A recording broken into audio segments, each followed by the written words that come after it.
ગામના સીમાડામાં જમનું તેડું નહીં એવો અભયવર આપ્યો. એક વખત શ્રીહરિ અમદાવાદ વિરાજતા હતા. ત્યાંથી સવારે ચાલ્યા તે વટવા થઈને સાંજે ગામડી ગામે પધાર્યા. ગામના લાલદાસ પટેલ, કાકુભાઈ, શંભુદાસ, બાપુભાઈ વગેરે સૌ હરિભક્ત નર નારી સામયું લઈને આવ્યા અને અતિ ઉત્સાહથી ગાતા વાતા લાલદાસ પટેલના ઘરે પધરાવ્યા. જમવાનો સમય થયો એટલે લાલદાસ પટેલની ઓસરીમાં શ્રીહરિને જમવા બેસાડ્યા. થાળમાં અતિ હેતે કરીને ભાત સાકર પીરસીને તાંબડીએ ઘીની ધાર કરી. ત્યારે શ્રીહરિએ જમવા સાથે દૂધ માંગ્યું, પરંતુ દૂધ હતું નહીં. એટલે શ્રીહરિએ કહ્યું કે લાલદાસ, આ ફળિયામાં ભેંસની પાડી બાંધેલી છે, એને દોઈ આવો, અમને તો દૂધ જોઈશે જ. આ સાંભળીને અતિ વિશ્વાસુ એવા ભક્ત લાલદાસ બોગરનું લઈને એ પાડીને દોહવા બેઠા. શ્રીહરિના ઐશ્વર્યે એ પાડીને ચારેય આંચળે દૂધની ધારાઓ વહી ને દોહ્યા વગર જ બોગરણું ભરાઈ ગયું. સહુ કોઈને અતિ આશ્ચર્ય થયું. શ્રીહરિ એ દૂધ ભાત ને સાકર જમ્યા ને પોઢ્યા. વળતે દિવસે લાલદાસ પટેલ 1.5 મણ કેરીઓ લઈ આવ્યા અને સહુને રસ રોટલીની રસોઈ કરીને જમાડ્યા. ને બપોર પછી ગામની પૂર્વ દિશામાં એક વીકાનો કૂવો છે, ત્યાં શ્રીહરિ સૌ સાથે પધાર્યા.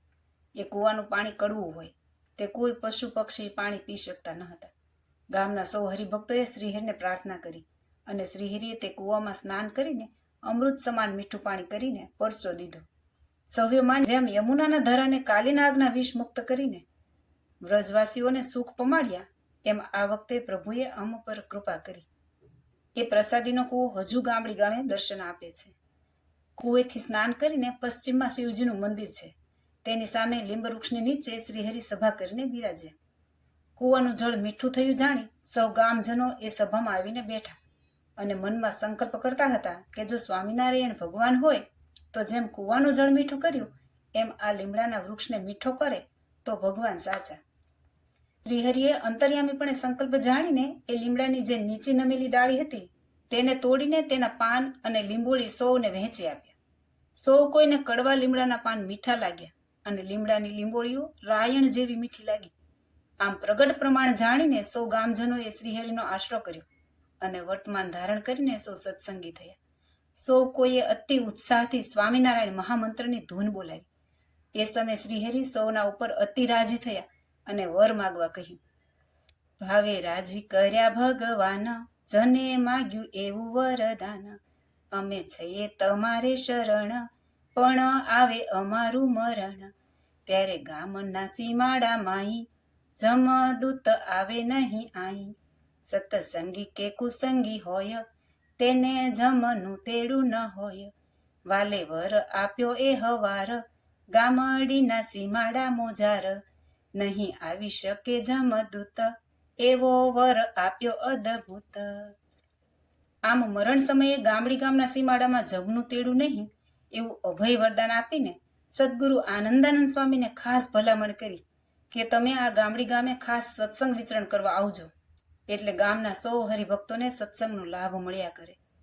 આનંદાનંદ સ્વામીએ એ શ્રીહરિની આજ્ઞાને શિર ઉપર ચડાવી. આમ શ્રીહરિ પોતાના ભક્તોને અતિ આનંદ વરસાવતા થકા દંડાવ્ય દેશ તરફ વિચરણમાં ગયા. સદગુરુ આનંદાનંદ સ્વામી અવારનવાર ગામડી ગામે પધારતા. ગામ જેતલપુરમાં ગંગામાના મકાન હતા, ત્યાં શ્રીહરિએ આનંદાનંદ સ્વામી પાસે સુંદર મંદિર તૈયાર કરાવ્યું ને એમાં સ્વયંભૂ પ્રગટેલ શ્રી રેવતીજી, શ્રી બળદેવજી અને શ્રી રાધાકૃષ્ણ દેવ વગેરે દેવો પધરાવે. એક સમયે આદ્ય આચાર્ય શ્રી અયોધ્યા પ્રસાદજી મહારાજ પોતે જેતલપુર પધાર્યા હતા. એ વખતે રેવતીજી, બળદેવજીના કાયમી થાળ સારું આચાર્ય મહારાજ શ્રી પાસેથી આનંદાનંદ સ્વામીએ ગામડી ગામ માગ્યું. ત્યારે અયોધ્યા પ્રસાદજી મહારાજ કહે કે સ્વામી, તમે દેવોના થાળ સારું શું સાવ નાનું એવું ગામડી ગામ માગ્યું? કોઈ મોટું ગામ માગો તો એ અમે આપીએ. ત્યારે આનંદાનંદ સ્વામી કહે, બાપજી, ગામડી ગામ તો અમારે મન સોનાની તાંબડી છે. ખુદ શ્રીજી મહારાજે મને એ ગામ ખાસ નામ દઈને સોંપ્યું છે. સદગુરુ આનંદાનંદ સ્વામી પોતાની છેલ્લી અવસ્થામાં ગામડી ગામે જ રહેતા હતા. આનંદાનંદ સ્વામી ધામમાં ગયા પછી એક વર્ષે એ પંથકમાં દુકાળ પડ્યો ને વરસાદ વગર મોલાદ સુકાવા માંડી. ત્યારે ગામડી ગામના હરિભક્તોએ મંદિરે યજ્ઞશાળામાં જઈને સ્વામીની મૂર્તિ પાસે પ્રાર્થના કરતા કહ્યું કે સ્વામી, જો વરસાદ નહીં થાય તો તમારી ગામડી સુકાઈ જશે. ત્યારે સ્વામીએ વરુણદેવને પ્રાર્થના કરીને હરિભક્તો પર કૃપા કરીને ખૂબ વરસાદ વરસાવ્યો હતો આમ સ્વામી અક્ષરધામમાં સીધાવ્યા પછી પણ ગામડી ગામનું ધ્યાન રાખતા હતા. એવું સ્વામી અને હરિભક્તો વચ્ચે પરસ્પર પ્રેમ ભાવનું બંધન હતું. હજુ પણ ગામડી ગામના હરિભક્તોને કાંઈ સાંસારિક તકલીફ હોય તો તેઓ સદગુરુ શ્રી આનંદાનંદ સ્વામીને પ્રાર્થના કરીને પોતાનો સંકલ્પ કહે છે. જય સ્વામિનારાયણ.